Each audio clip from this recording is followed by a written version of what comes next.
Nós estamos com o Daniel Leiper, diretor de novos negócios e IoT da American Tower no Brasil. Daniel, muito obrigada por nos atender para essa entrevista. Obrigado, Jaqueline, pela oportunidade de novo de estar aqui com vocês no IP News. Para contextualizar, a American Tower é uma grande empresa internacional que detém uma rede de conexão de dispositivos de internet das coisas. Daniel, por favor, em dezembro, vocês completaram 2 anos de operação no Brasil com essa rede. Qual que é a evolução tecnológica nesses 2 anos de operação? Jaqueline, é uma pergunta ótima, porque a gente viu muita coisa acontecendo nesse tempo e realmente é um motivo de satisfação para nós. Da primeira vez que a gente até conversou, foi o lançamento da rede em 2018. Na época, a gente estava presente na região metropolitana das 3 principais cidades do Brasil, São Paulo, Rio e Belo Horizonte. E desde então o crescimento da rede foi bem amplo. Hoje a gente está presente em todos os estados do Brasil, 265 cidades, 63% do PIB, cobrindo aí por volta de 110 milhões de pessoas. Então, acho que um marco que fica nesses 2 anos de rede foi aí a abrangência nacional da rede, que era um objetivo nosso desde o início. Eu queria que você comentasse conosco um pouco de volume de informações, volume de usuários ou de dispositivos conectados. Como é que foi esse crescimento? Legal. Eu acho que um número que tangibiliza bem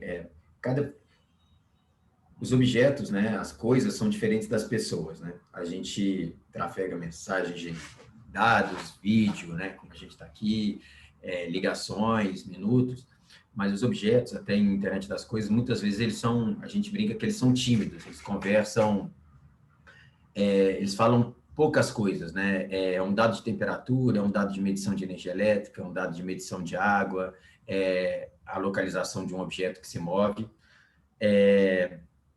E aí, cada uma dessas comunicações a gente chama de mensagens. Como referência, desde o lançamento da rede, a gente teve 3,3 bilhões de mensagens sendo transportadas na nossa rede.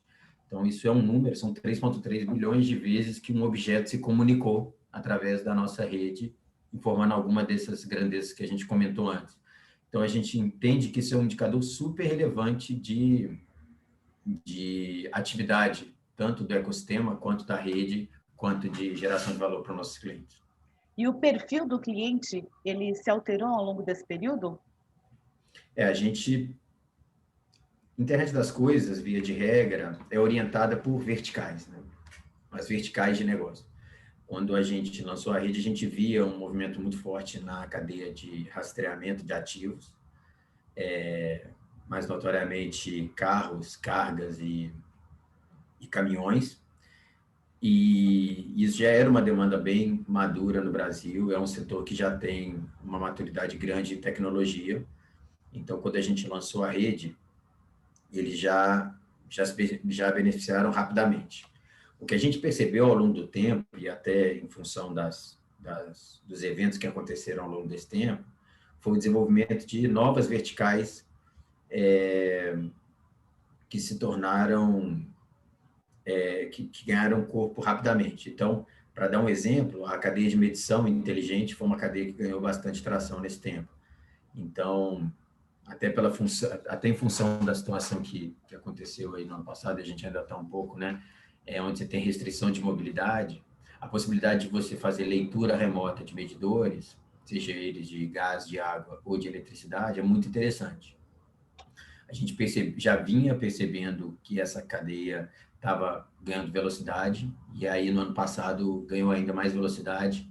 A gente, no final do ano, fez uma avaliação e o número de medidores conectados na rede cresceu 9 vezes do início do ano para o final do ano. Então, é uma cadeia que a gente entende que vai continuar acelerando e que dá uma visão também, sempre é uma maturidade combinada de rede com ecossistema, porque não acontece escalas nesse nível se você não tiver também parceiros de tecnologia preparados para drivar essas escalas. Falando em verticais, o governo e aí os institutos de pesquisas, o governo elegeu saúde como estratégico para IoT, assim como cidades inteligentes, e os institutos de pesquisas dão conta de que saúde vai ser a bola da vez nessa área. Você identifica da mesma forma? Sim, eu acho que uma coisa que acontece quando a gente tem situações como a gente teve aí no ano passado para cá, né, é que o mercado fica bem pragmático. O mercado olha para... A gente sempre fala que tem as dores do mercado, né, mas quando acontecem eventos como o do ano passado, você passa a olhar para as dores mais fortes, né, mais relevantes de mais curto prazo. E aí, a saúde foi um tema. O que a gente percebe que isso se desdobra de diversas formas. A gente sempre tende a ver, sempre tende a pensar, né, em aplicações mais no âmbito dos hospitais, das clínicas, mas tem outras coisas que também ganham relevância, né? Por exemplo, uma aplicação que a gente já viu em outros países e começa a ver acontecendo aqui no Brasil também, por exemplo, a monitoração de temperatura de geladeiras e reservatórios de vacina, por exemplo. Isso é uma aplicação que a gente já via alguns parceiros falando disso, e esse tipo de aplicação começa a ganhar força. Então, nem sempre são óbvios os casos de uso. Então, quando a gente tende a falar de temas macro, assim, né, como cidades inteligentes, mesmo que você falou, mas quando você olha no micro, isso se desdobra em múltiplos casos de uso. Então, mais uma vez, eu acho que o pragmatismo, nos casos de uso em si, onde realmente estão os valores, né, onde realmente estão as dores que podem ser endereçáveis com tecnologia, é, é muito aplicável esse pragmatismo. E eu acho que um ponto tecnologia sempre é meio, né?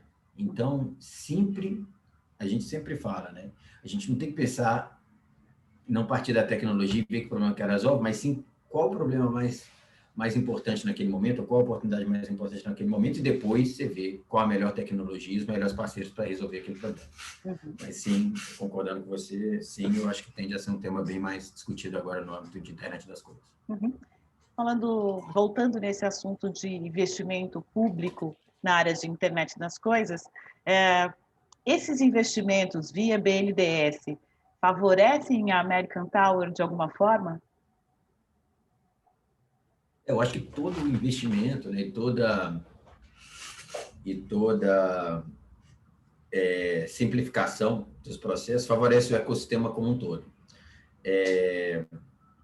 Hoje a gente é um player de rede neutra de internet das coisas, né? Então, no final das contas, né, os negócios acontecem em cima da nossa rede a partir do momento, da nossa infraestrutura neutra, a partir do momento que o ecossistema se desenvolve.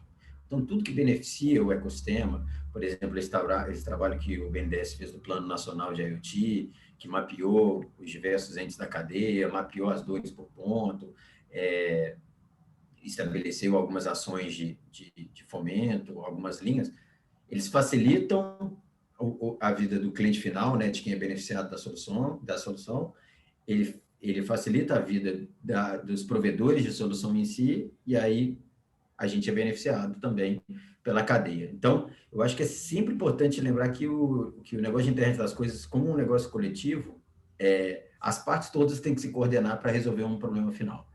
E o trabalho que está sendo feito aqui no Brasil para apoio da cadeia como um todo, eu acho que o Plano Nacional de IoT é um bom exemplo disso, tem sido um dos fatores aí de sucesso para o tema de internet das coisas no Brasil. Você citou uma questão interessante que eu gostaria de aprofundar com você, até para os nossos leitores que ainda não conhecem, que é a questão da rede neutra. O que é uma rede neutra e por que vocês defendem este perfil? A gente entende o modelo de infraestrutura neutra, né, ele é muito eficiente em termos de investimento.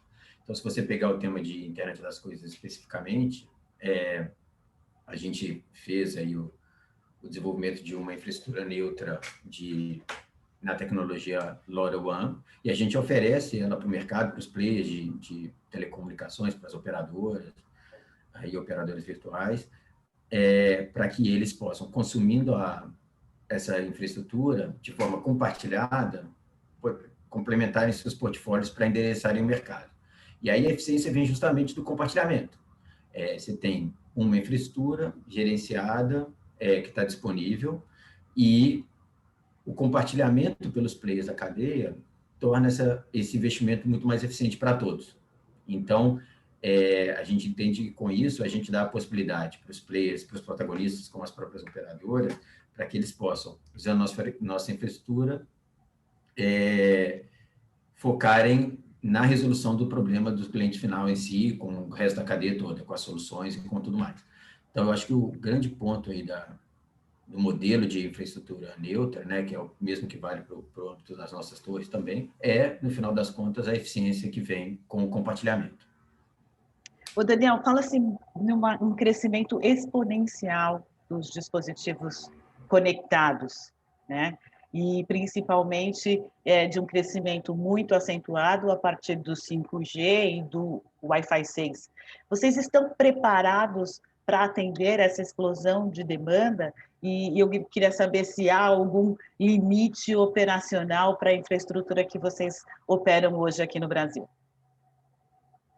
Eu considero que a gente está preparado e eu acho que a infraestrutura sempre vai responder à demanda, né? Então, eu acho que o mais importante lembrar quando a gente fala dessas projeções de crescimento exponencial na internet das coisas é que elas não acontecem de uma hora para outra e você consegue medir e sentir esse crescimento através do desenvolvimento do ecossistema como um todo. Então, à medida que você começa a perceber uma maior maturidade dos clientes finais, entendendo quais são as necessidades reais deles, onde estão os custos, quais tipos de parceiros e tecnologia eles precisam. Do lado do ecossistema, você começa a perceber o aumento de disponibilidade de soluções preparadas para resolver os problemas desses clientes finais e o matchmaking que a gente fala, né? A conversa entre esses dois entes acontecendo. A gente consegue perceber isso até pela nossa iniciativa do IoT Labs e pelos parceiros que a gente tem no mercado. E isso acaba desdobrando na nossa infraestrutura. Então, como essa cadeia ela é muito azeitada e a gente tem uma comunicação muito fluida entre todos os entes, a gente consegue se preparar e consegue entender a necessidade de cada um deles e responder a contento. Então, a gente vê com bons olhos, a gente espera que isso realmente aconteça, e certamente quando isso acontecer, a gente vai estar preparado para atender, assim como a gente já está preparado hoje. E vocês anunciaram recentemente uma parceria em Belo Horizonte. Gostaria que você comentasse também. Legal, Jaqueline. Olha, a gente sempre fala que a IoT é um jogo coletivo. E aí, isso se aplica ainda mais no Brasil, pelo tamanho do país e pelas proporções continentais que ele tem. Então, você em São Paulo, no Rio, onde você estiver baseado, você não vai ter condição de entender a necessidade ou o ecossistema específico de uma determinada região do país com a mesma eficiência que um parceiro de lá conseguiria fazer. E até porque os casos de uso, as necessidades e a maturidade dos players de ecossistema é muito variada ainda.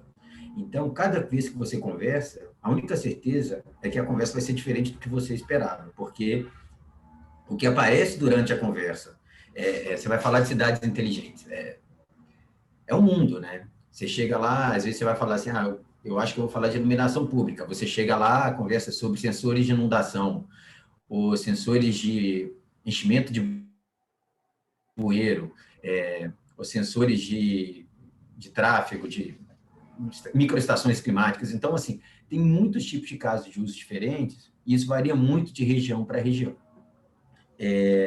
A mesma coisa vale para o ecossistema. Muitas vezes você chega numa determinada região e aquela região tem um polo já tecnológico formado com diversos players que incluem tanto a iniciativa privada quanto a academia, que já estão resolvendo uma série de questões locais e, às vezes, o que falta é só que essas partes se falem. Então, assumindo que isso vai acontecer, que isso acontece já nessa escala, o que a gente percebeu o modelo de desenvolvimento de ecossistema em internet das coisas tem que ser aberto, ninguém tem controle sobre isso, ele acontece organicamente, e o nosso papel aqui, enquanto player de infraestrutura neutra, né, e viabilizador de IoT, é fomentar que isso aconteça da forma mais simples e rápida possível. Então, como é que funciona esses modelos de parceria, né? A gente anunciou, ano passado a gente teve 11 parcerias estratégicas e 12 depois que a gente anunciou essa com a BHTech. E o objetivo é o quê? É ter parceiros, muitas vezes são instituições de ensino ou municipalidades, prefeituras, né? Ou algum órgão acelerador de startups, agregador de empresas, que se torna uma referência local em tecnologia de IoT e LoRaWAN. Então, ele recebe acesso à nossa rede para conseguir desenvolver os casos de uso, e ele recebe uma mentoria e também um embasamento técnico da nossa parte, uma preparação técnica nossa, para que ele consiga endereçar as questões locais da melhor forma possível. Então, pegando o caso, por exemplo, da BHTech, eles passam a ter acesso à rede, e aí você vai ter N entes da cadeia local de Belo Horizonte, por exemplo, a prefeitura, você pode ter empresas que estão incubadas com eles ou em outros lugares, eles ficam incubados dentro da UFMG, então você pode ter todos esses entes, estudantes que estão lá, que na linguagem de IoT a gente chama de makers, né, ou de devs, que são os desenvolvedores de soluções, todos eles passam a contar com um parceiro local que tem acesso à rede, então eles podem consumir a rede, e eles também podem ter acesso ao conhecimento de como é que a tecnologia funciona, qual é a melhor forma de implementar, quais são as melhores práticas, quais são os cases que já existem em determinado use case,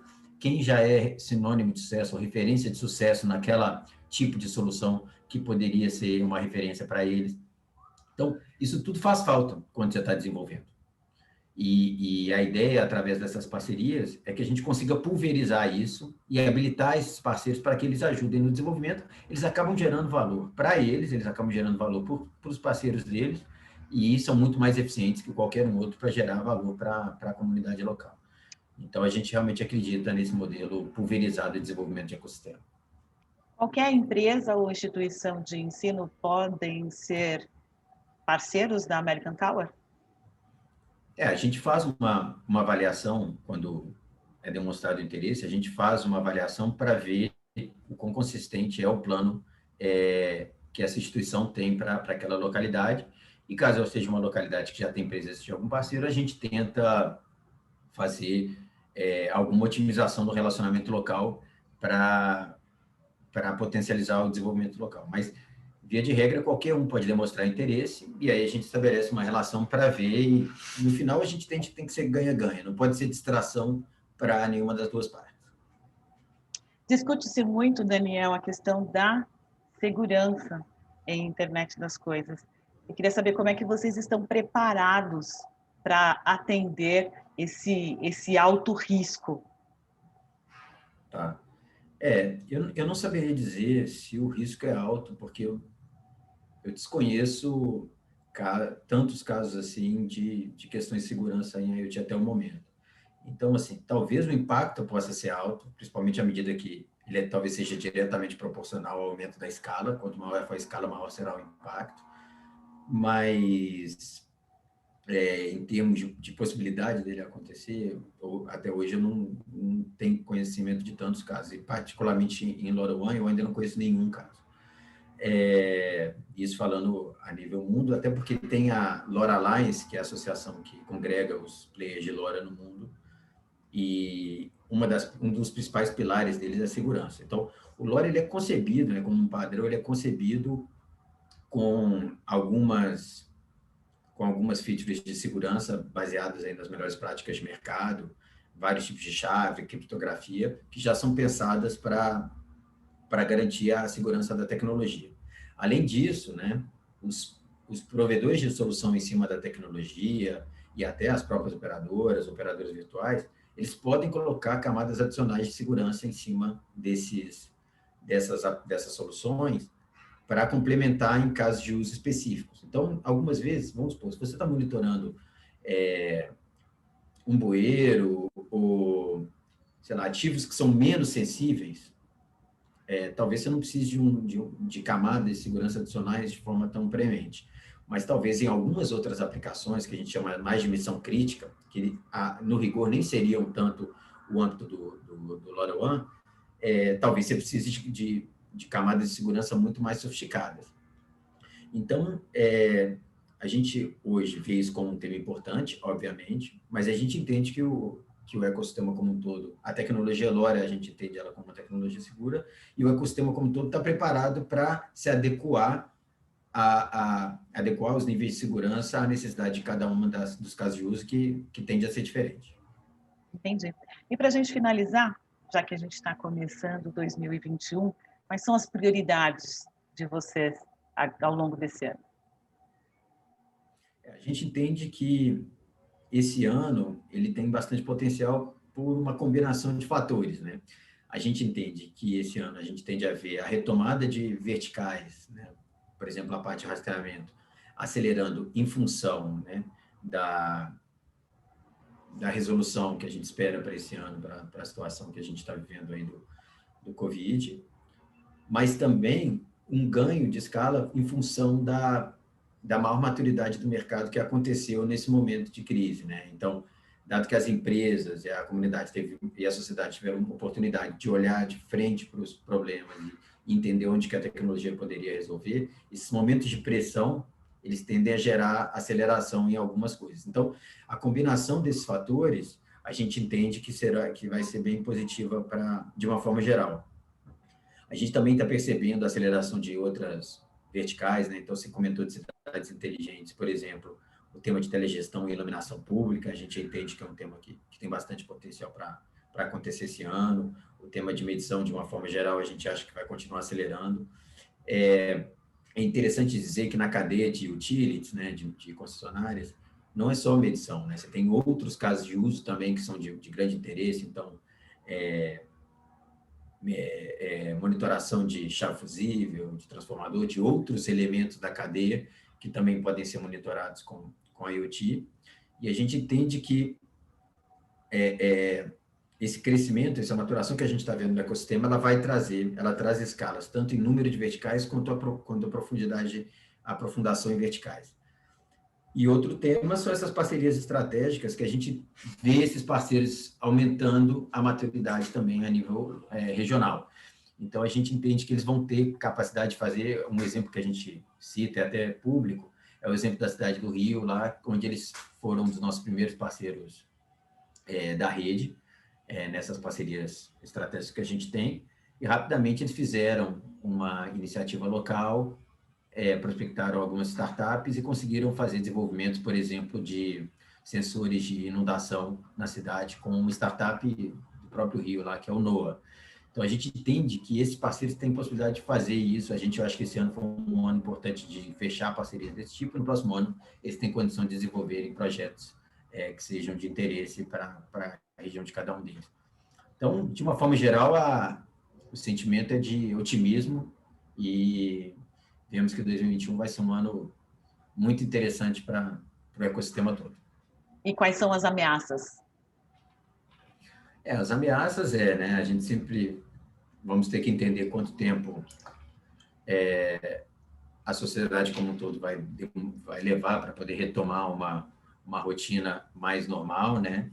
Porque acaba que, quando você tem uma situação como essa, ela acaba que vira a agenda principal. Então, todos os outros temas acabam ficando orbitando em torno desse tema.